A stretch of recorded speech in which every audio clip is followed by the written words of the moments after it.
Touchdown. Starliner is back on Earth.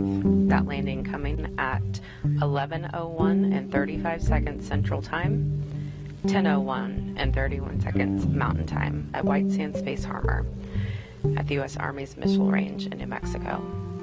Our landing and recovery teams will now wait for clearance before making their way to the spacecraft.